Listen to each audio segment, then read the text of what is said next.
everyone! So ayan po, uuwi ko lang po sa trabaho. Galing ako sa trabaho.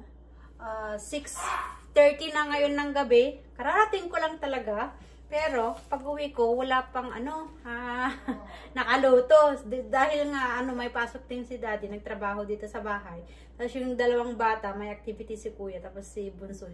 And naghuhugas siya pagka uwi. So ngayon, ako na muna yung magluluto dahil nag-craving naman po ako ng pansit doon pa sa trabaho ko. Kahapon pa ako nag-craving. Naglalaway ako sa pansit. So ngayon, magluluto po tayo ng pansit. Buti na lang may natirang repolyo, tapos may carrots ako. Wala akong green beans, pero meron tayong mushroom. So yun ang ilalagay natin. So, and wala akong pork, kaya lang ang ilalagay ko ngayon, isasahog natin is yung beef. So beef chow mein tayo, beef yung pansaw ko sa pansit. So ayan po, magluluto na po tayo. Sila kuya at bunso, nasa baba po sila. Ngayon po naglalaro po sila. So ngayon po, magkakat tayo ng pansahog natin sa pansit. Nakikita niyo po ito, carrots. Madali lang naman po lutuin yung pansit. Sa kabukas is wala po akong pasok. So okay lang na late kami kakain. Kaya lang yung dalawang bata, may pasok po sila sa school. Ayan. So ayan, katlat. Mag-slice lang po tayo ng ganito, ng carrots. So into small. Lang kung nakikita nyo yung ganito ka-slice. Ganyan. Slice po natin. Noon pa, kahapon pa ako nagka-craving ng pansit.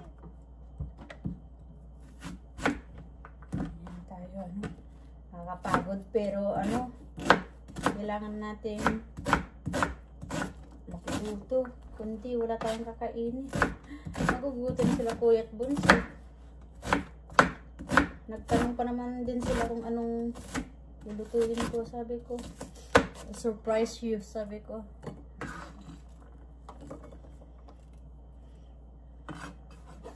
Sarap, maligo muna ako bago magluto para maya.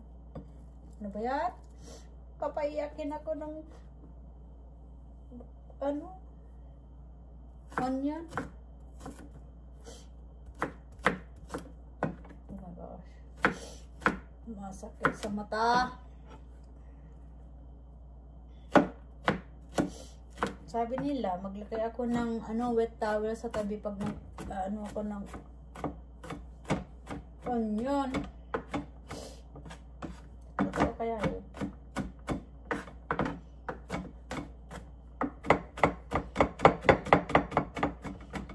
Yun, yung maglagay ng basang towel or paper towel sa tabi para ma-absorb daw yung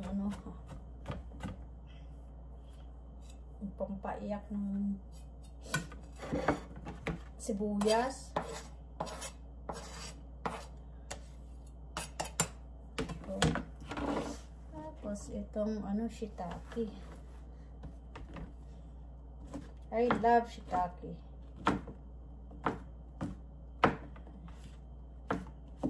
Kahit mahal po yung shiitake, magaan naman po yung niya, hindi siya mabigat. So kahit madami yung kukunin mo, parang ganun din yung mura lang din.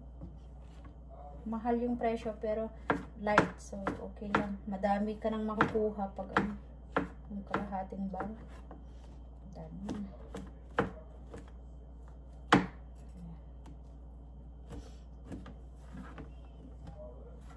Kaya dadamihan ko ng mushroom. Yan po. Diba? Mapakain niyo po ako ng pansit kahit anong luto ng pansit. Pero pag spaghetti po, hindi po ako mahilig sa spaghetti. Kumakain ako ng mga pasta. Pero spaghetti, hindi ko alam. Hindi ko nakahilig ng spaghetti.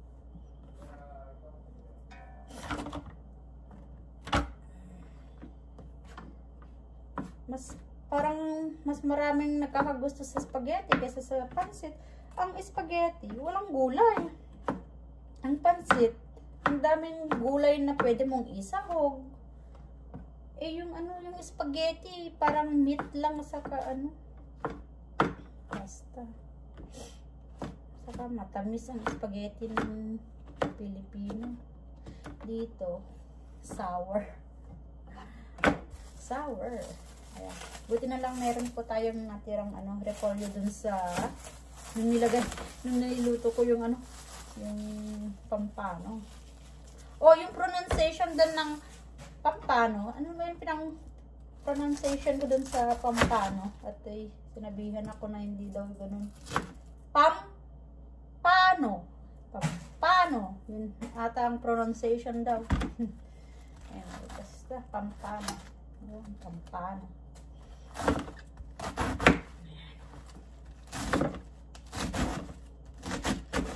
Ganito lang ako magluto ng pansit.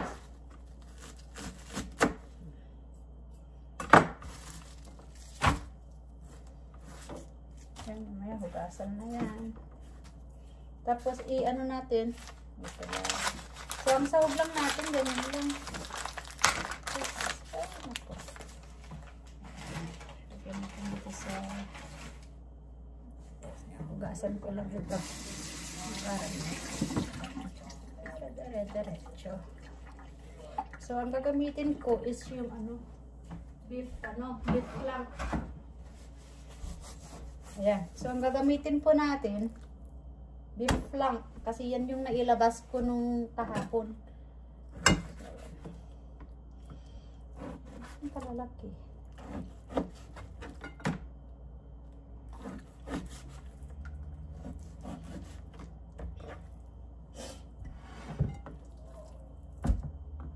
Sila kuya at bunso po, hindi po yun maarte sa pagkain. Kung ano yung inilapag mo dyan sa harapan nila, kakainin.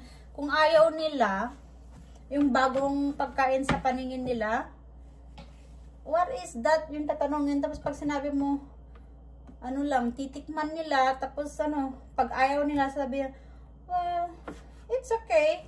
But, I'm okay. Sabi nila. Pero, titikman. At least titikman kung bago sa paningin nila. Pero usually, lang naman, kainin naman yan. Ang ayaw nila kuya bunso, yung liver. Pero pag inihalo mo sa sa ulam, like yung sa kaldereta, ay kinakain po. Kinakain yun. Pero pag yung liver lang na sinosote, tapos yung nakikita ganito yung slice kalaki, hindi po kakainin yun.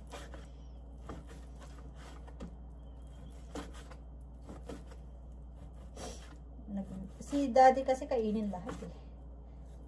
Sinabi kasi sinanay sila ng nanay din nila na lahat kainin.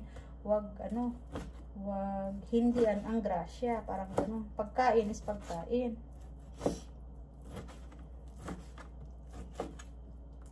Ganun dapat naman. Diba pag pagkain.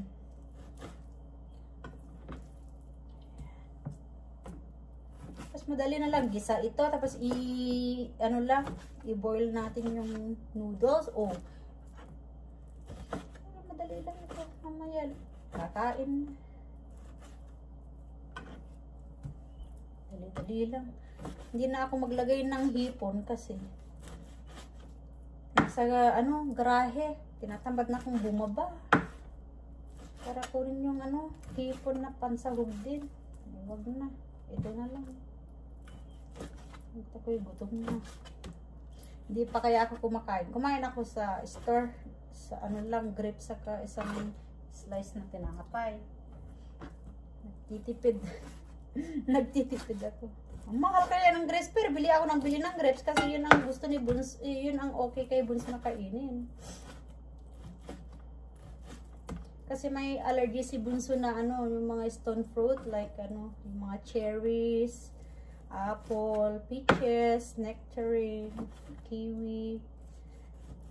Yung mga lang, hindi siya, allergies, yung mga berry fruit. Ayan, tapos ko na ng slice. Lagyan natin ng salt.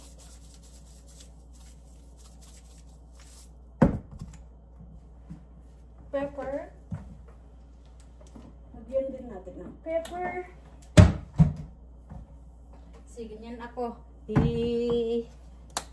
Pag magluto ako, ano ko na itong beef. Yan ko ng pepper. Para may lasa. At maglagay tayo ng konting toyo.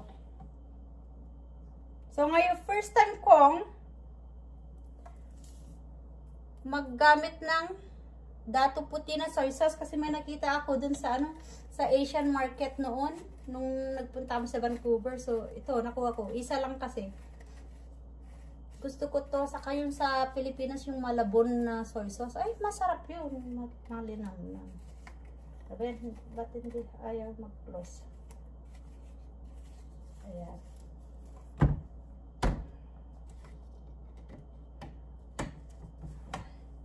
Saka natin haluin. Tapos yan lang natin to. Gisa-gisa-gisa.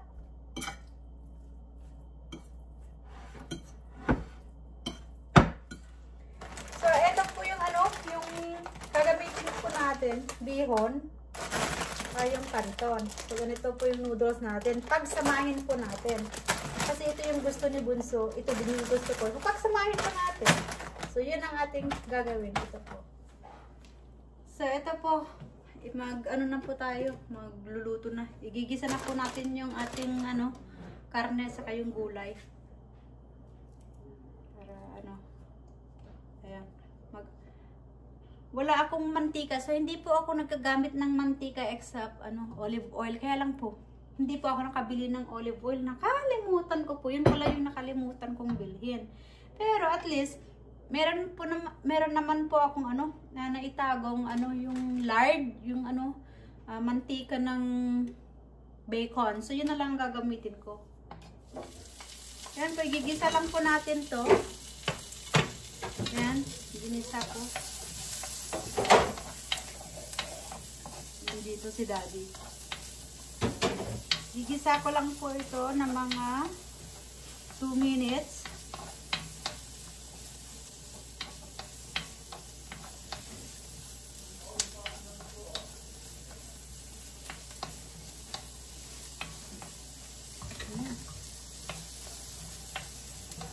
Ayan, medyo na siya, translucent na po.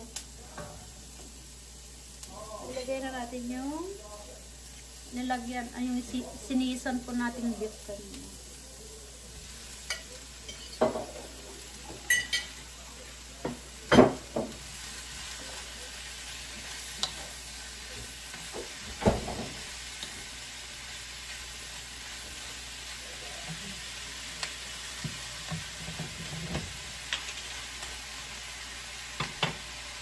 Ko para mas mabilis maluto.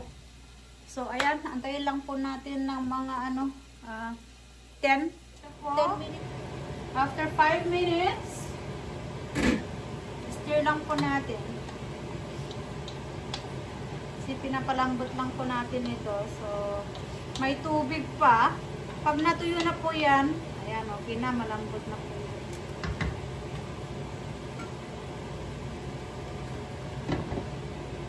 Antayin lang po ulit natin mga 5 minutes. So, ayan po, after 10 minutes po natin, malambot na po yung natin, yung beef, malambot na po. Ayan. Ayan po, malambot na po yan. Ayan, tingnan nyo po. Kaya, malambot na. Ayan.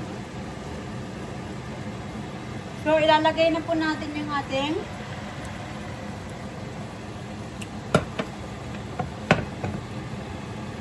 ayan, ilalagay po natin itong carrots.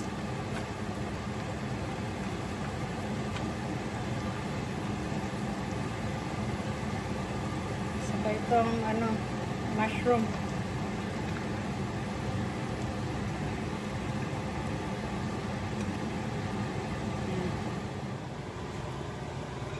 Haluin natin lahat.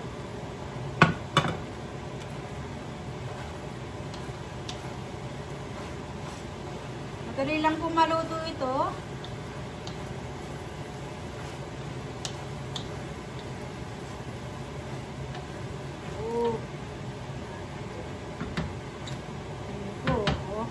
Bango.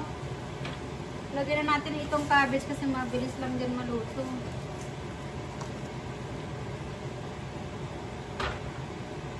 Oh, gulay pa lang oh, kahit ano na, kanin, steam rice, kaya lang gusto kong mag-noodles.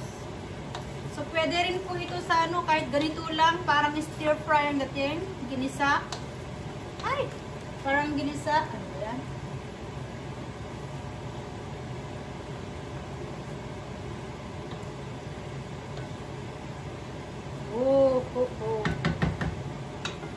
So, lagyan ko ng paminta.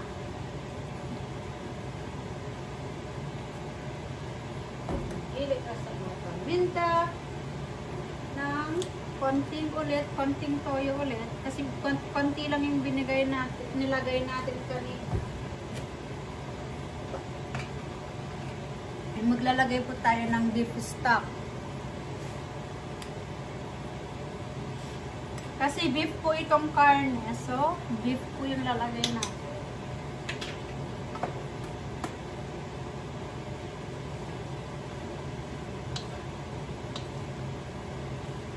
So, after ano lang ito, after 2 minutes, luto na po yan. Madali lang po siya maluto. Para hindi ma-overcook yung gulay. Pasensya po kayo dun sa ano ingay. Kasi kailangan kong i-on po yung ating pan para hindi mag-ano dun sa taas, sa silin. So, after 2 minutes, lutuin po natin. Saka natin i-transfer dito. So, ayan po, oh.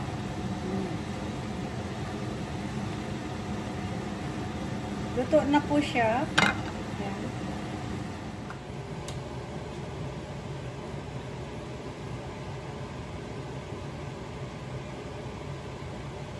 Naglagay na po natin ito kasi luto na. Oh, pwede lang kanin. Pwedeng kanin ano nito, partner. Kaya lang pansit. Gusto ko ng pansit.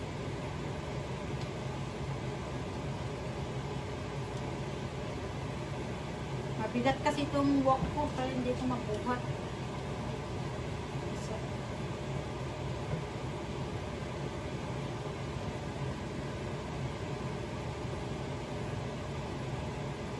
Ayoko ng ano ng overcook na gulay.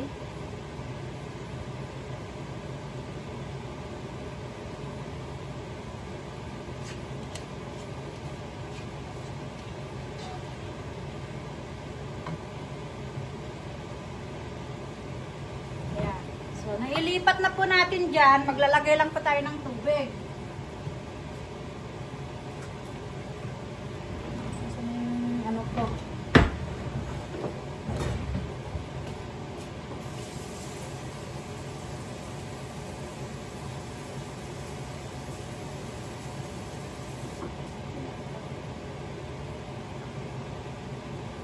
So, maglalagay lang po tayo ng tubig. Wow.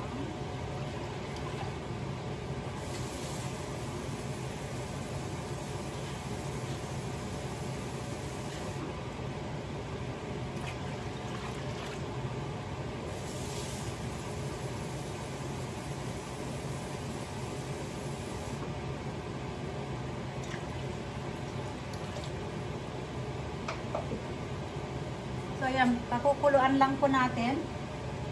Kaya lang, magsiseasoning po tayo. So, maglalagay po ulit tayo ng beef stock. Habang hindi pa nakulo. Lagyan na po natin.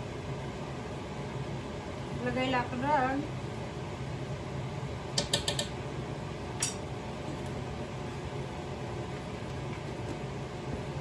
Saka, toyo.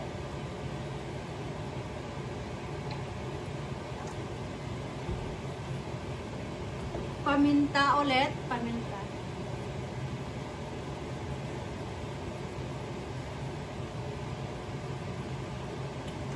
Konting patis. konting asukal. Maglalagay tayo ng konting asukal. Meron na daw akong asukal dito. Meron na akong konting asukal na tira. So, a pinch of sugar. 2 pinches. Ayan po. And, antayin lang po natin kumulo. Ay, hindi ako naglagay ng asin. Maglalagay po tayo ng asin. Konti lang kasi naglagay na tayo ng toyo saka konting patis. So, maglalagay tayo ng konting asin.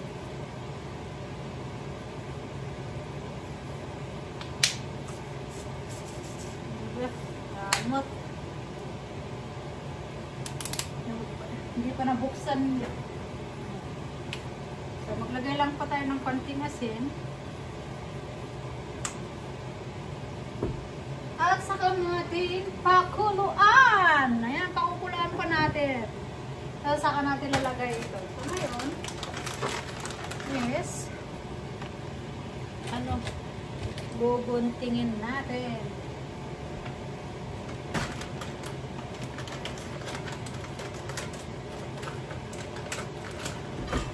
Ang gamitin ko lang naman po, isang slice na ganito lang. Kasi gusto ni Bunso lahat ito. Okay, lagayin natin lahat yan.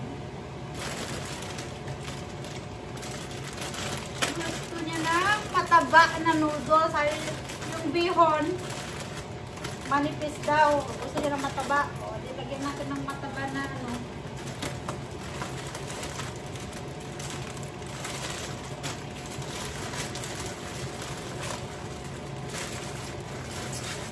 I like the thick noodles, mom, not the thin one, sabi niya. O, nilagay natin yun. Yung sinasabi niyang thick is yung canton. Maglagay po tayo, no? Alam niyo, gusto kong nilalagyan ng pa eh. Minsan pag nagluluto ako, nilalagyan ko ng sesame oil. Pampabango.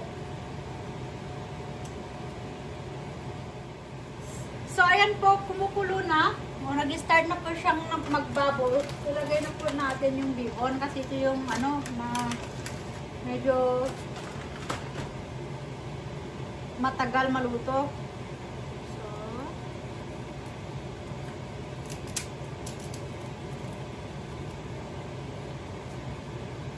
isa lang ilagay ko. Isa lang kasi si Bunso gusto yung mataba. Okay. Natin. Kasi yung kanton ko, madali lang pulutuin yan. Kaya sa itong bihon.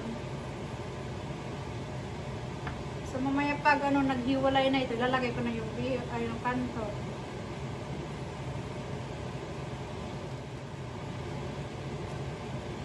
So isunod na po natin yung yung kanton kasi medyo okay na po yung naghiwalay na po yung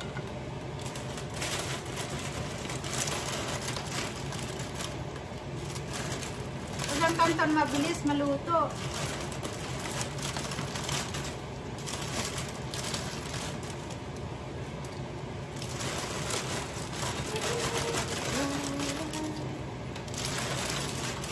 Lagay lang po natin lahat.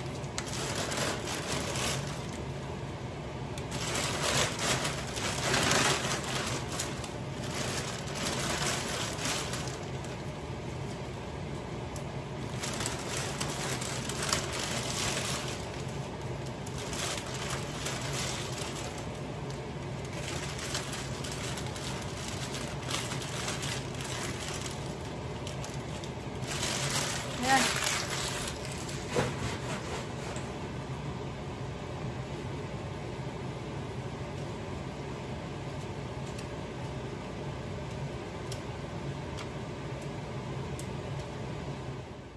So, ayan po, oh. Oh, wow, eh. Wow na wow. Ayan na po ang ating pansit. Ayan. Sarap po. Ayan ang ating pansit. Yummy. So, ayan po. Tapos na po tayo magluto. Ay, nako. Makakakain na tayo. Oh, yan. Oh. Sarap.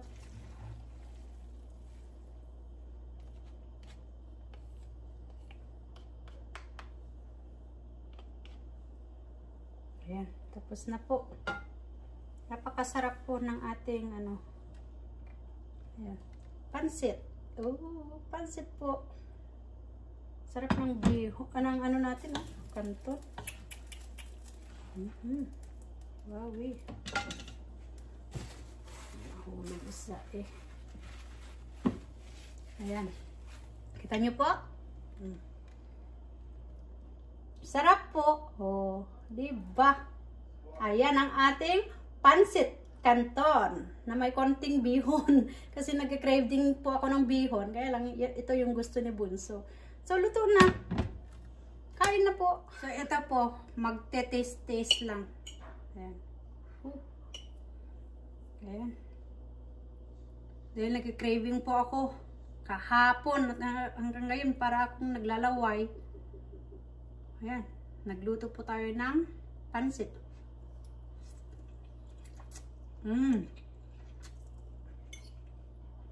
Wow.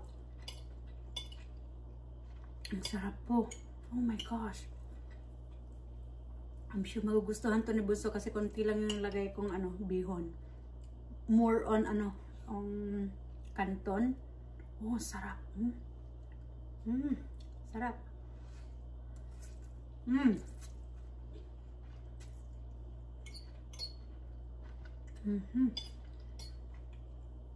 Mapapadami ako ng kain nito. So good. So good. Oh my gosh.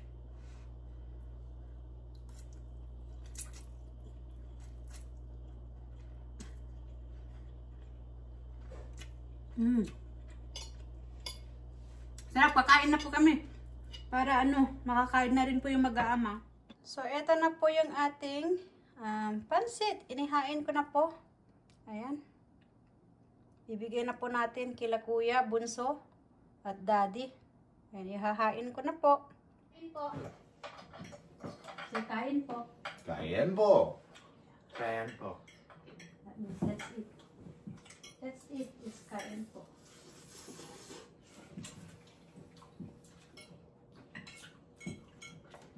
They have a ceiling hanging camera. It would be a funny view. Si Daddy po, sa baba po siya kumain kasi may ginagawa. Ayan. So, kami lang tatlo yung nandito.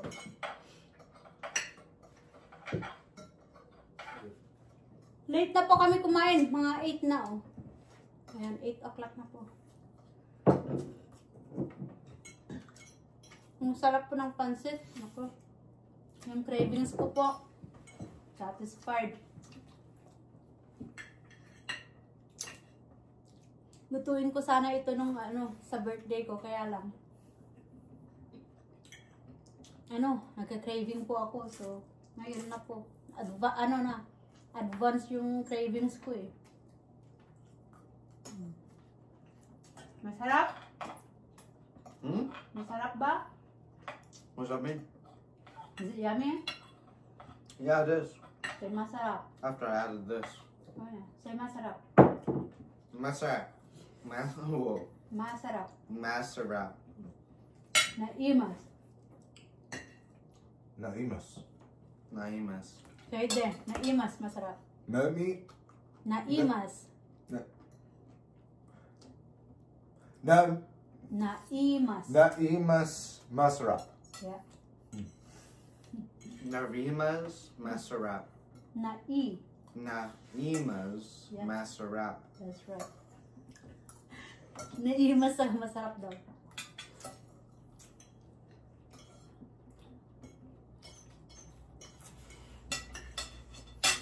So good. So good.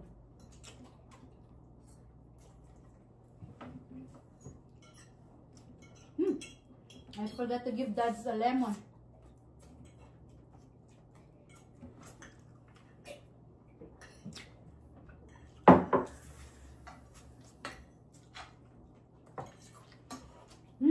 Oh, did you do your homework? No. Well, you have to do it, sweetheart. supposed to be yesterday. Come on. Sige po. Thanks for watching. Ang sarap po. Enjoy muna kaming kakain. Say bye-bye now. Thanks for joining us for dinner. How about you, Bunso? That was good. No, wave to them now. Thank you. Bye-bye. Yan po mga mahihain. Ayan. Ayan po yung dalawa.